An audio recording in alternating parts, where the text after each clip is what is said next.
let's go. Hey everybody, this is Tavi Rehmegi from Dashboard, and we here have today Dylan Albertazzi from a cloud engineer and YouTuber. Today we'll be talking about local serverless debugging at 10x the speed, and later also about debugging serverless applications on the cloud and what happens when you scale your application into millions of requests.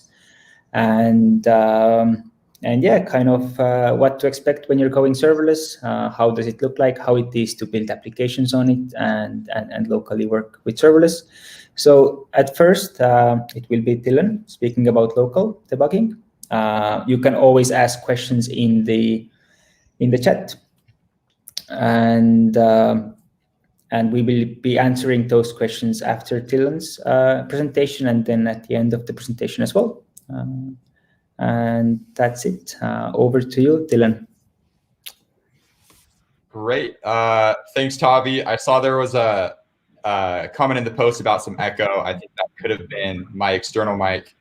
Let's see. Let me know if that made it better. Okay. But like Tavi said, thanks for having me, guys. I'm really excited to talk about this topic, and which is all around serverless debugging. And so, Tavi, if you could pop up the slides for me, that would be great. And just before we start, a little bit of background about myself. I like to do things fast. Like, I eat my food fast. I listen to my podcasts on 2x speed, which my wife hates, but that's what I like. And in the same vein, I love learning ways to increase development speed. And in the development world, the ultimate goal of that is to increase the business value that you can add to your product. And so today, that's the whole goal of this talk, is how to increase development speed. And so I'm excited to talk about that. And here we go. And so Can you share your screen? Yeah. Oh, am I not on? Let's see. All right, let's share the screen. Share screen.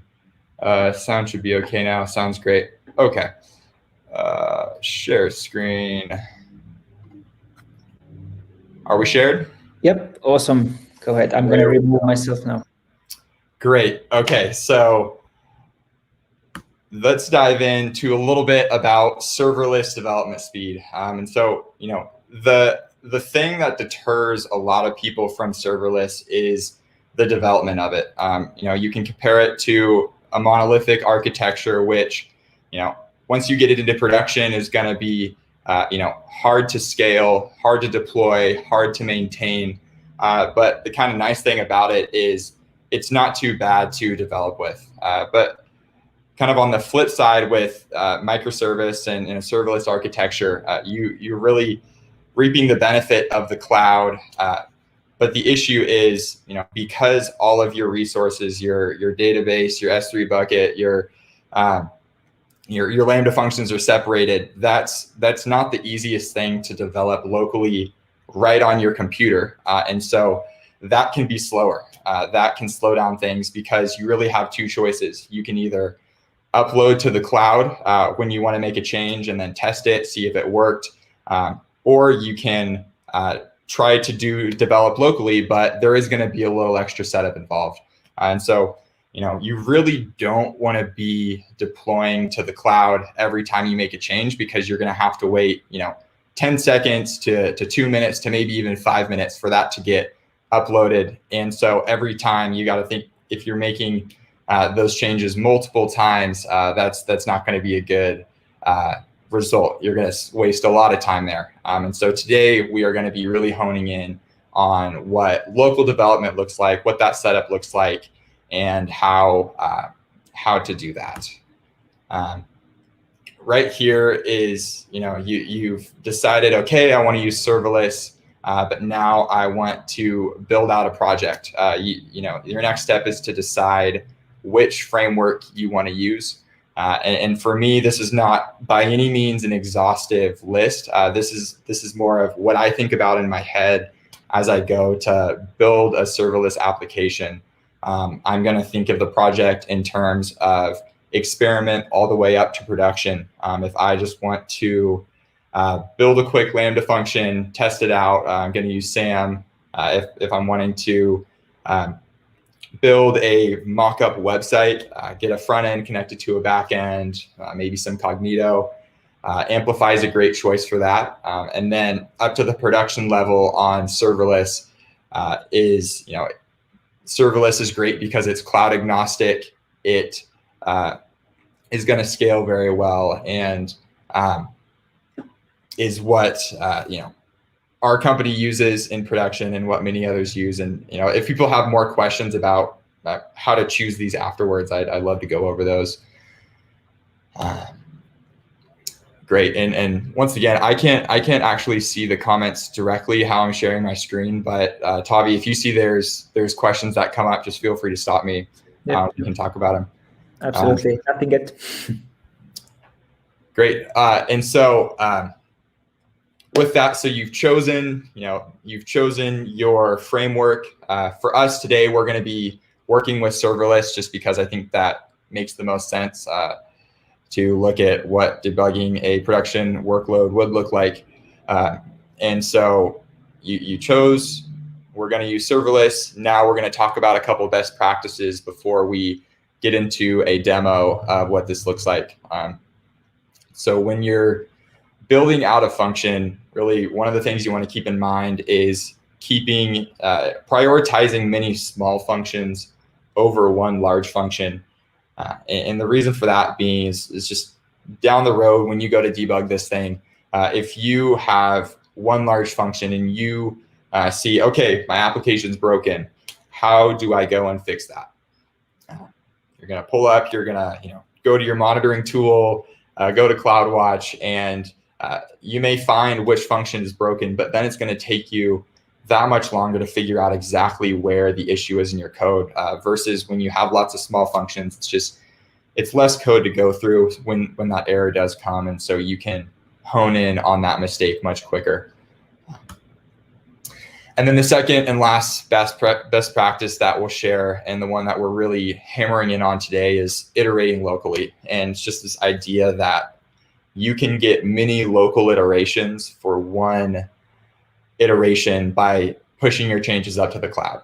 And the reason for that is there's this wait time for things to upload and to come back down. And so if you can set up your application to be able to do those cycles locally, that is absolutely what you want to do. And so now we can get into what you guys are all hopefully here to see today, and that's diving into some actual code of what it looks like to set that up. And so let's check that out.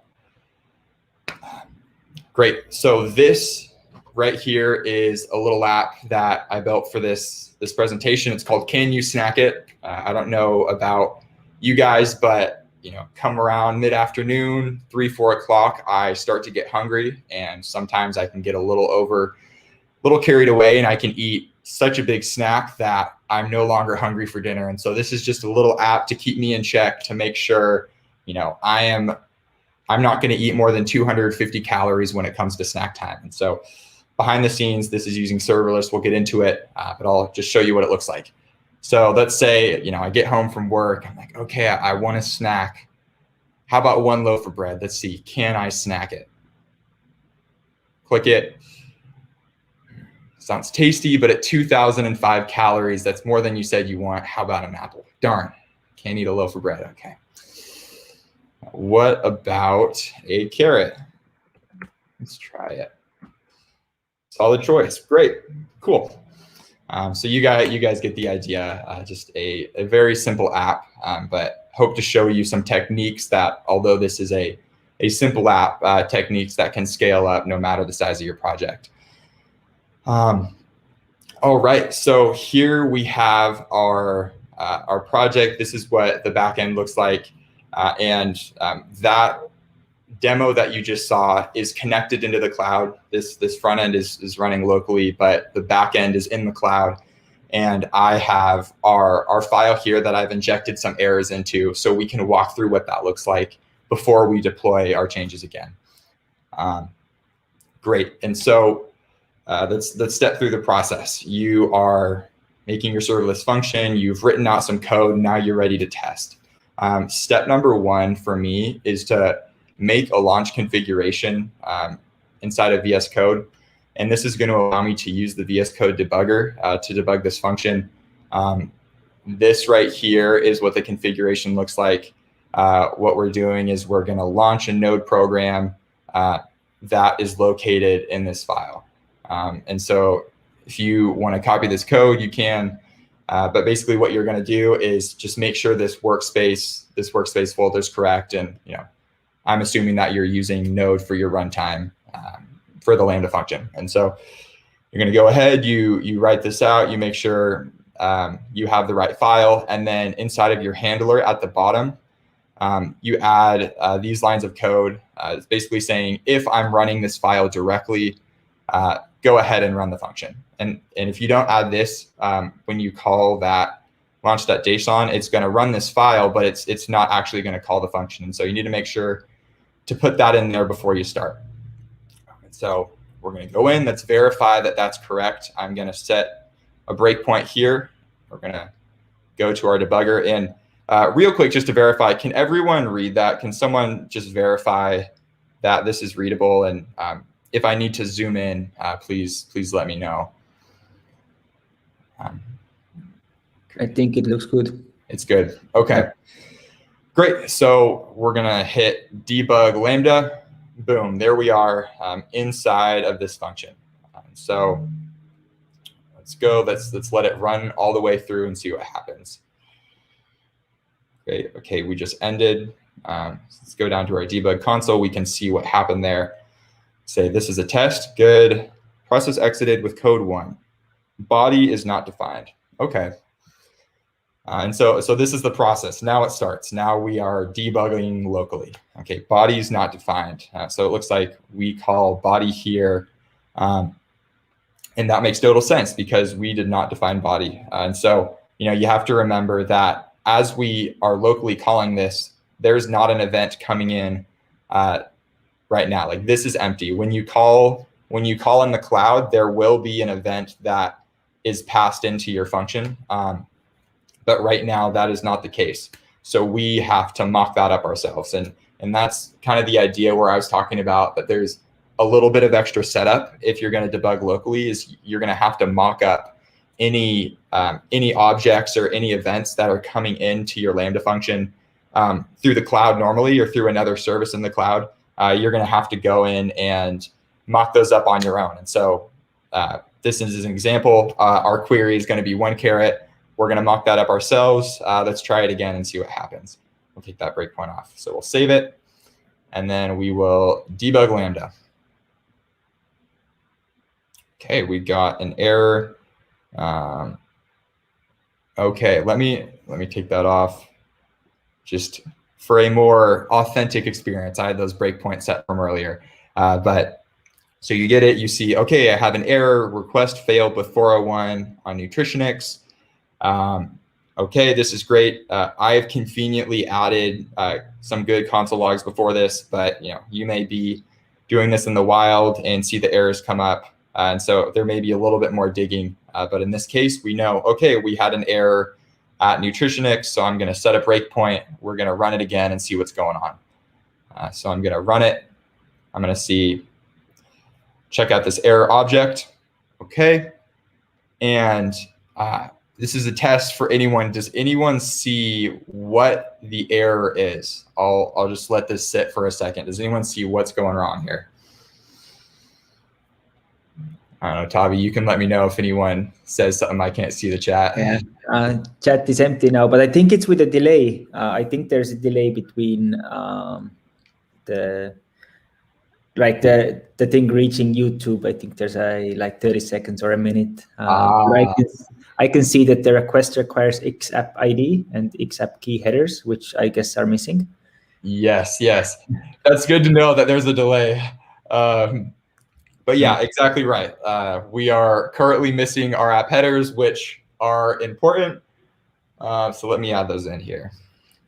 And this is the process. Like, this is the beauty of those local iterations, is if I'm pushing to the cloud every time and waiting 1 minute, we're still back at our initial query, probably just getting that solved. But the beauty of it is we have run our function multiple times, been able to test it. This is what we're talking about. Okay, so let's save it. Let's add that X app ID. We'll take out the breakpoint and we will run it again. Okay, Nutritionix error, request failed with status code 400. Okay, so it looks like we have another error at Nutritionix. Let's set another breakpoint, and let's try debugging this one more time. Okay, debug it. Nutritionix error. All right, let's go hover on it. Let's go to our response, our data, and our message. Child query fails because query is required. Okay, let's see. I thought I had query. I have query defined here. What's going on? Looks like query is undefined. Undefined body.query. Yes, but query is undefined. Oh, yeah. Then you can see, okay, there's a spelling error. Let's fix that. Let's try it again. Great. And we can see it looks like we have a response that's saying carrot is 16.1 calories. Awesome. And so, okay, so you've gone through, you've written your Lambda function, you've figured out a couple bugs, and now you're ready to go deploy it. It's really easy just to say, okay, I'm ready, let's go deploy. But you have to remember that you did mock up your events. And so we still need to do this little connection piece of getting the correct, or basically making sure that we don't take in one carrot every time. We want to take in whatever the query was from the front end of our application. And so that's going to come in the form of the event body. And so I'm going to add that in here. And now we are good to deploy. Let's see. Sometimes in real life, if you're not exactly sure what the body is going to look like, sometimes that takes a little bit of testing. You can use CloudWatch or another monitoring tool. But the idea is that even if you have to do a deploy once or twice to figure that out, you're still drastically lowering your development time. We're trying to minimize our pushes to the cloud. So, okay, we're going to save that. And now we're going to be ready to deploy to the cloud. And so if you're using serverless framework, as long as you have already deployed this function to the cloud once and you have not made any changes to serverless, in order to save more time, this is my last time-saving tip, is that you can deploy just the function. So as you can see, SLS deploy -f hello. And you can see the name of your function is right here. And so when I deploy that function, instead of deploying my whole stack, which for this project is relatively small, but as you grow, this can take minutes to do. By deploying just the function, you're gonna save some time. So we'll deploy it, and as we can see, that took 3-4 seconds, which really, all things considered, is not bad.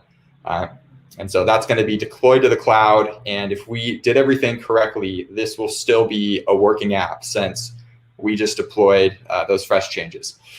Okay, so let's try it out.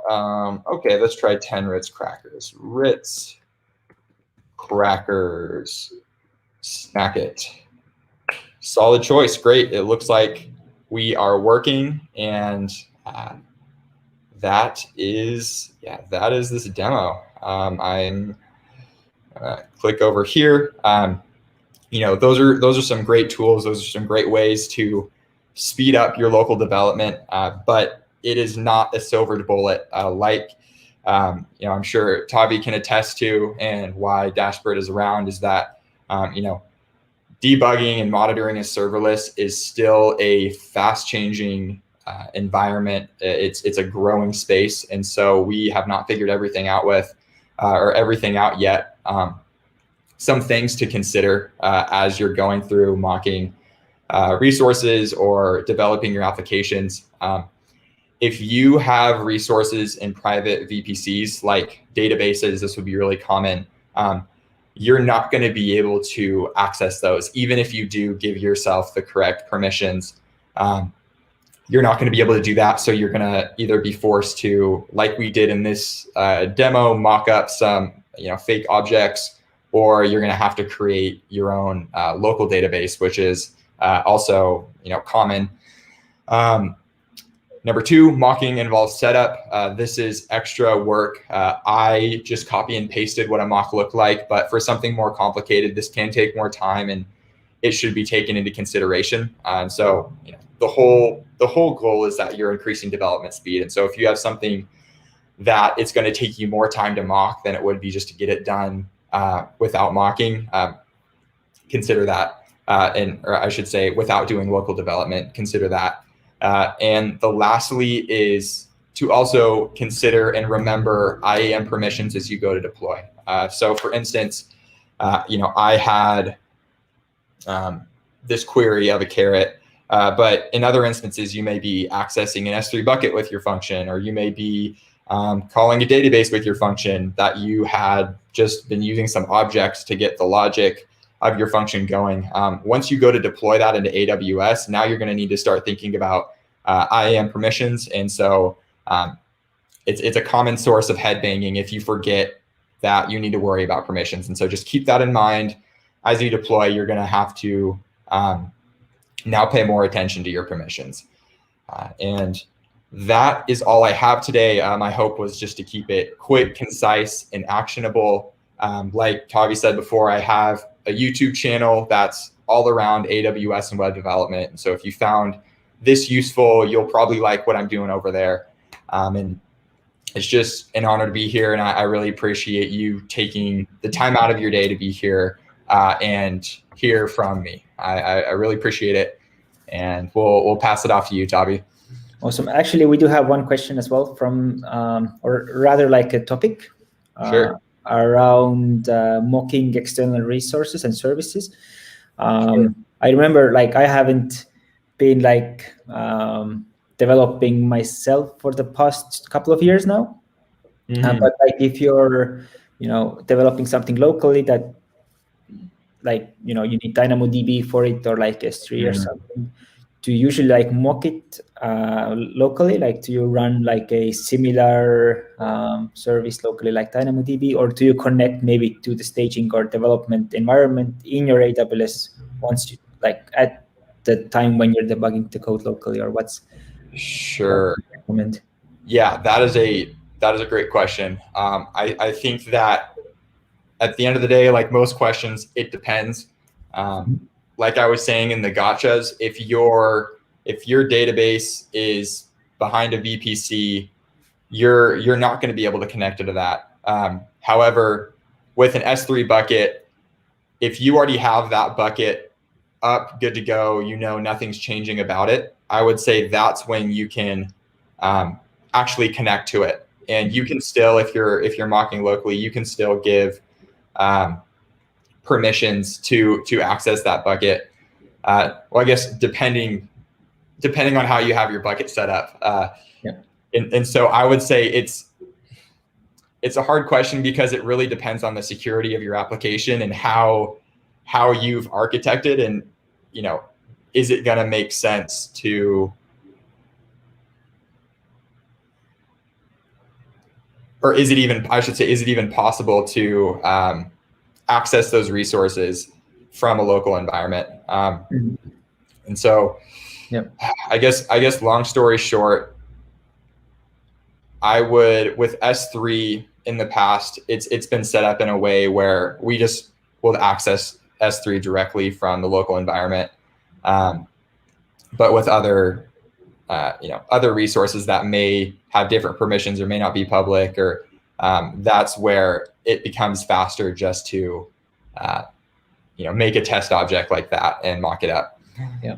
Yeah, that's exactly my experience as well. I think we use a combination of having environment variables that tell you if you're in the development, if you're debugging locally or building it locally, or if you're if the application is already live. So if it's local, then it contacts the kind of development stage of a DynamoDB table or an S3 bucket. And then obviously, like if it's an event-driven function that requires an event from an API gateway, then you have to figure something else out, basically. So yeah, no clear solutions. But there's a lot of workarounds, a lot of different hacks. And there is a company, I believe it's called Architect, and their whole premise is making this mocking easier and having that built-in mocking. Let me look, Architect. And so that's another thing to look into. They're a startup, and they're built around that. The one thing with them is that you can't use your own AWS account without paying for it, and so that's like what's held me back a little bit from it. But they're an interesting one. Okay.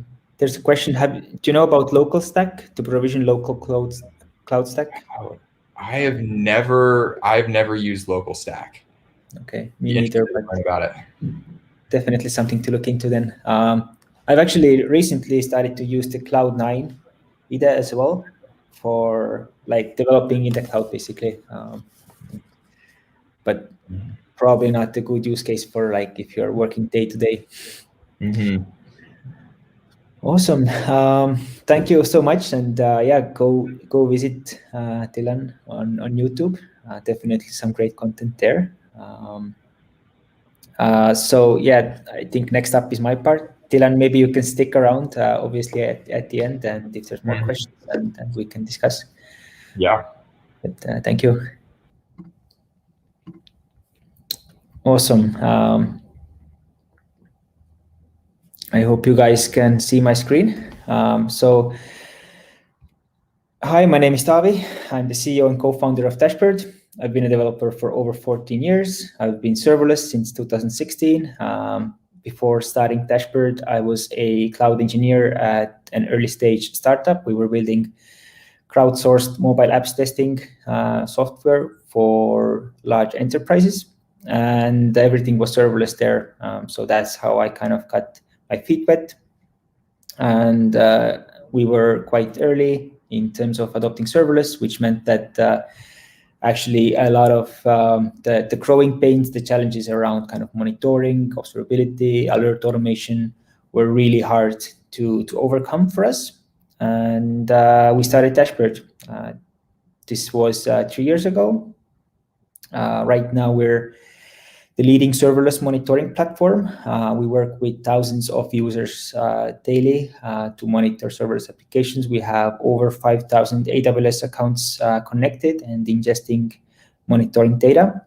And I'm here to not plug the product, but to speak generally about serverless monitoring, debugging at scale, kind of how it looks like, what you should be thinking about, and how to save time and reduce risk.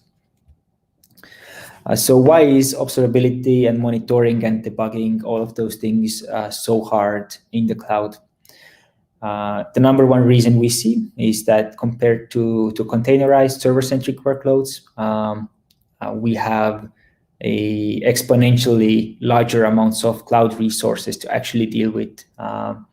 So 10 servers turned into 500 functions at like one of my previous companies.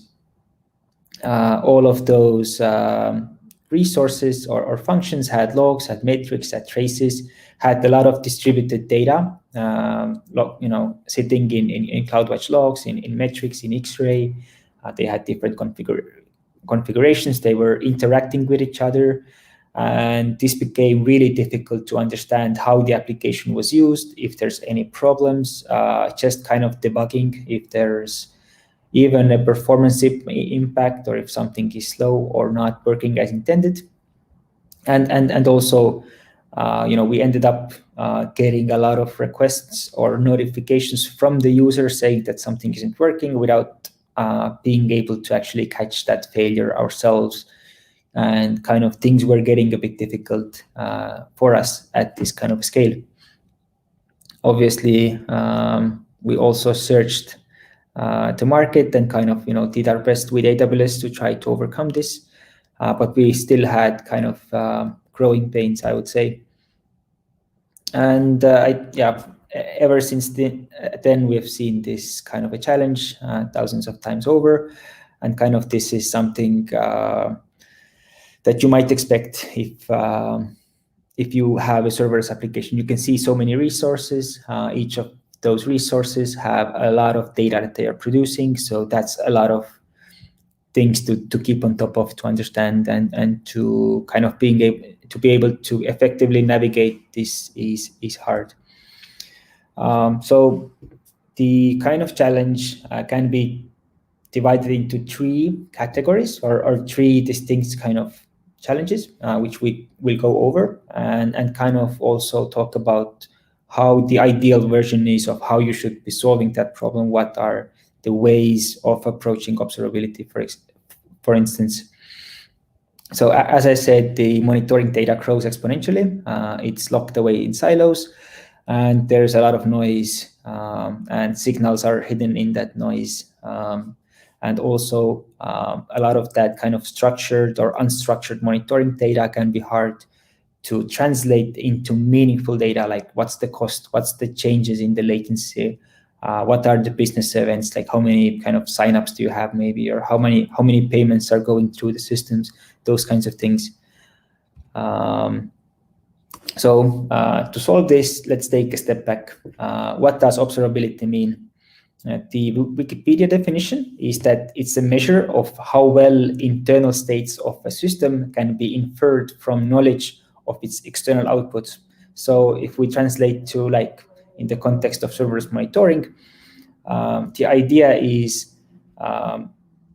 can we understand the state of our application by analyzing all of the external outputs that the system is outputting or telling us? So that's kind of, so in this sense, I would say that serverless applications have observability. I hope that's not too meta. So actually, all of your services, if they're built on serverless, can be understood by looking at various data sources across the cloud environment. There's like arguably nothing you cannot really understand if you're using those services. They are producing data. So you have CloudWatch metrics, which are the most kind of basic indications of what's going on in the application. You have logs for each event. So each invocation gets logged. If you have a code exception or a timeout or anything relevant in the events, or any application event that will be logged out, that will be in CloudWatch. And X-Ray will automatically trace requests across the environment. So if you have an API gateway request that goes into a function, that perhaps goes to another function, that goes into DynamoDB and SQS, then X-Ray is a service that, first of all, gives you a trace of that single execution. And the other thing it does, it gives you a service map that illustrates how the different resources of your cloud environment are interacting with each other. Additionally, there are CloudTrail access logs that basically log out API requests within your AWS, so you can see what services were accessed and those kinds of things. Another thing you should be mindful of is that all of the resources have configurations, and those configurations can change. So that includes the memory provisioning of your Lambda functions, the timeouts, the security of your API gateways, like are they using authorizers? How are they? What integrations are they using? Do they have logging enabled? So all of those kinds of signals also from the configuration side. So this is actually, if you put this all together, actually what you have is quite a good understanding of what's going on in theory. The problem is that looking over all of this data, working with it, setting alarms, and really getting an overview of what's going on is super hard at scale, and it requires a ton of customization, tons of learning, research, and it's still quite challenging. So like the next step for an organization that's scaling on serverless is really thinking about how to make the data of your application activity available to the users or to the developers. And what I mean by making it available is, can you effectively search logs or query metrics or get an understanding of a microservice level health of or like activity of a logical business unit? Can you kind of understand how your users are actually experiencing the applications, like how many requests a single endpoint gets, or how much is one or the other feature used, and what's the latency of different parts of your application, for example. Also getting an understanding of the cost and maybe the failures of the system, and how to do that really quickly so you don't spend 2 days out of the 5-day work week actually going through that kind of load of data. So that's the first problem you should be looking towards. So as I said, I'm not trying to block the product here too much. Dashboard is one of the services that does that by, first of all, mapping the entire cloud environment and then ingesting all of the data that I mentioned before into one place, into one view, and kind of making it easy to interrogate, search, query, look at microservice level data or account level data. You can build it yourself as well. There's different tools in the market that also do this, but it's been proven within the kind of 3 years that this really helps companies to succeed with serverless beyond a certain scale. So the second challenge that we come across when we start scaling on serverless is the variety, kind of the large amount of known and not unknown things that can happen to your application to make it not work or to not work at a good quality. So imagine the same scenario as before, like 100 functions or 500 functions, and like a bunch of different DynamoDB tables, API gateways, SQS queues. Each one of those resources can have 5 or 6 different ways that they can fail. They can become slow, they can run out of memory, they can time out, they can have code exceptions.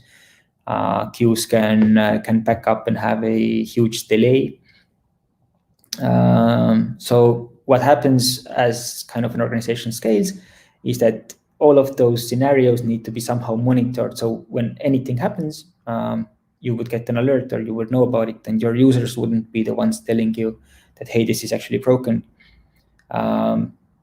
Again, the problem is, how do you analyze the signals across all of those different data sources that I mentioned before? So really here, you need to develop some sort of an alert management strategy for your metrics, your logs, maybe the configuration changes, like, is there a harmful change in the configuration of your function? Maybe the IAM policy has changed and there is too much risk within the access policy of a function now. All those types of changes that can affect customers. So those should be monitored for, because they affect your customers, and the number one thing you can do is reduce the time it takes to know about those types of failures. I think the other thing with alerting is you need to get confident in doing deploys and iterating with the product and launching new versions for features with minimal risk. So what happens is, if you launch a new feature and then it breaks on the first 5 minutes, then over time it kind of weighs on your confidence to do those changes. But if you have alerting, if you get to quickly react to any failures, then the confidence level increases as well.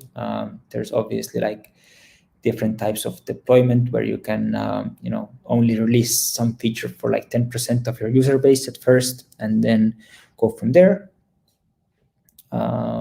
And yeah, I think kind of alerting and catching bugs earlier enables you to learn from mistakes over time as well.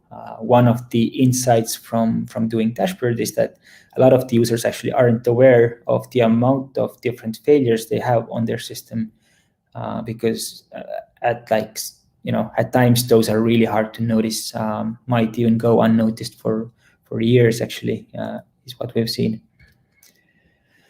So if you look at your application today, define the expectations to it. SLAs, like how fast should your API endpoints be? What's the kind of allowed level of failures in your function executions? How long is it acceptable before you have to fix an issue in your application?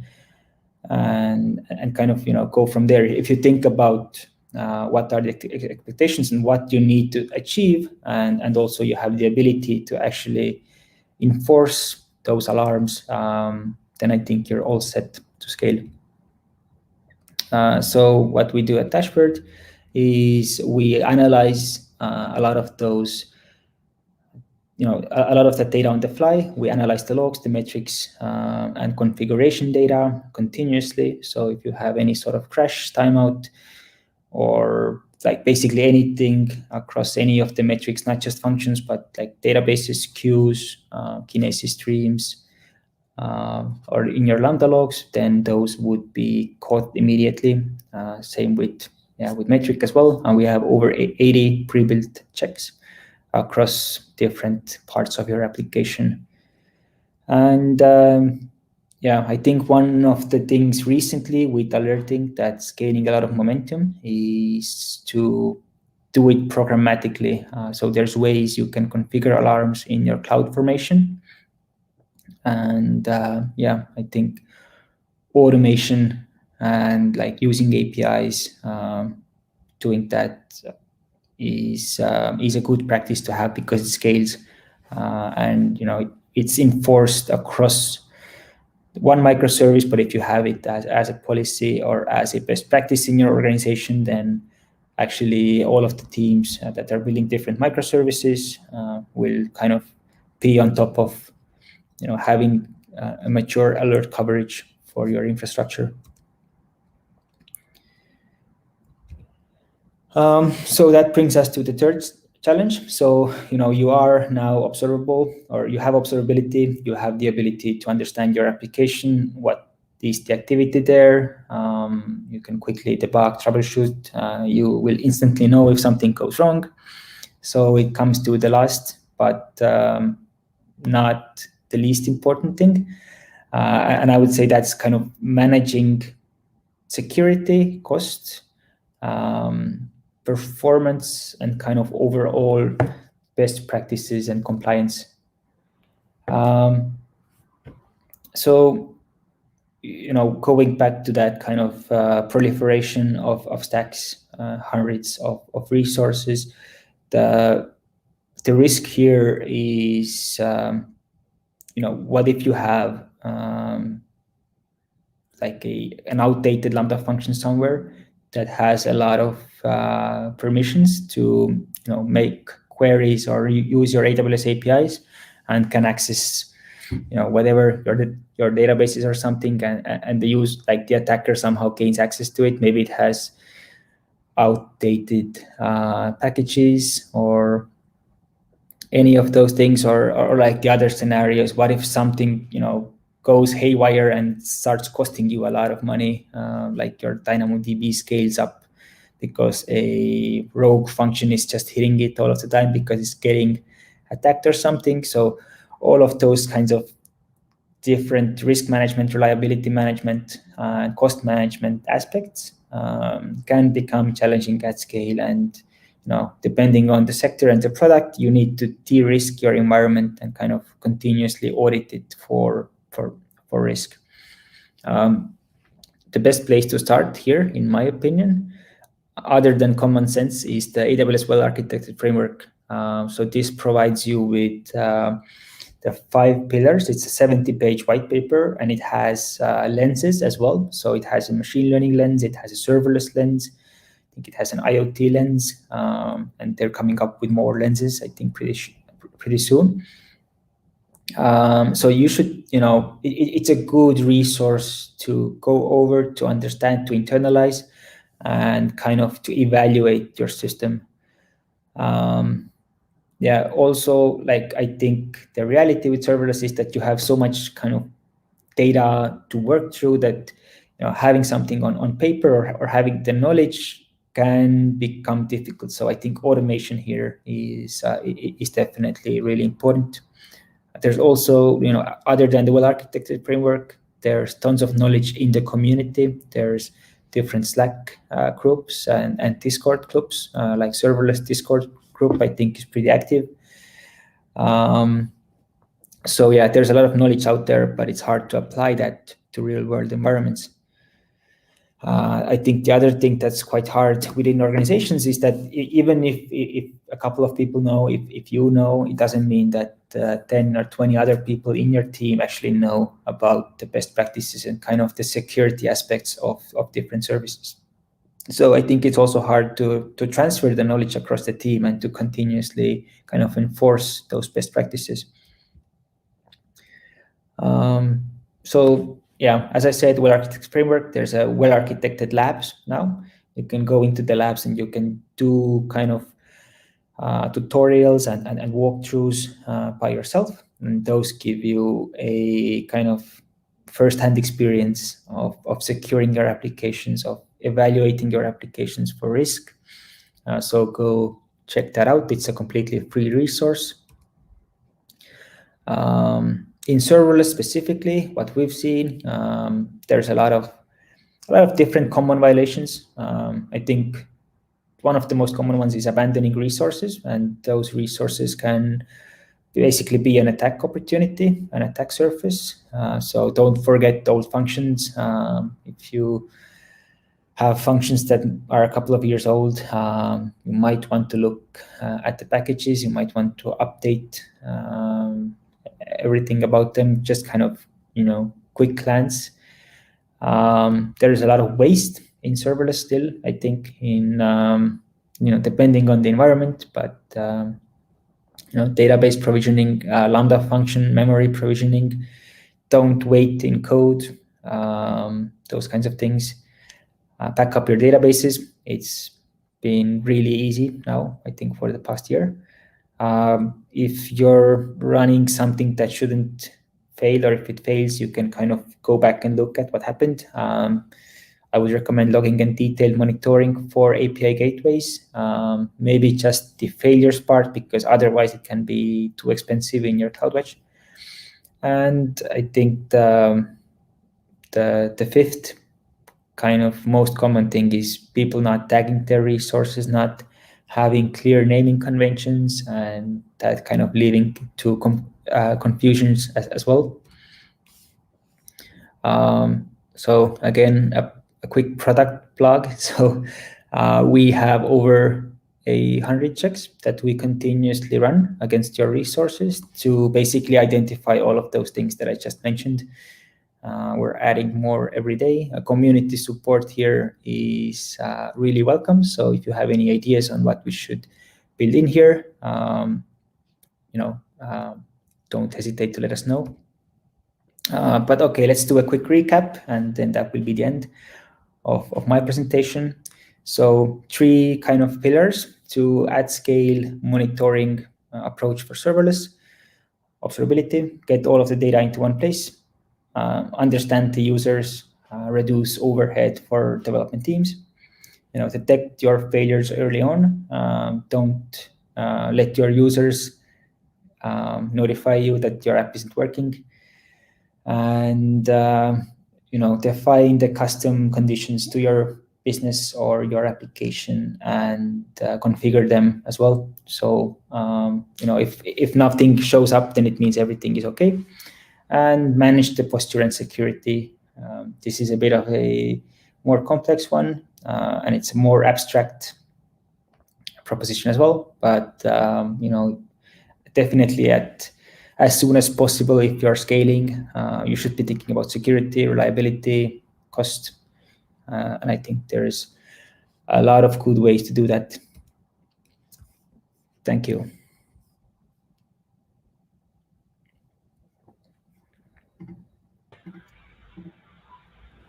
All right. I don't see any new questions. Awesome. Okay, and I know. Oh wait, never mind. That's this stream. I was gonna say that the link that I added, I was gonna make sure it came through, but there's a quick question on what Architect was, and yeah, the link is in the comments. It's arccodes is the URL. Awesome. Yeah, I have to read it later, but awesome. So Dylan, would you like to say something to the end, or? Thank you for having me. Thank you if you made it this far for taking your precious time to be with us. And I just hope that you found something that you can that you didn't know before that you can take into your coding. Yeah. Awesome. If you made it this far, massive props. Thank you so much for being here, and see you next time. I think in the middle of May we have a Architecting Serverless webinar coming up. We're co-hosting this with AWS, so stay tuned for that. Link in the description, I think.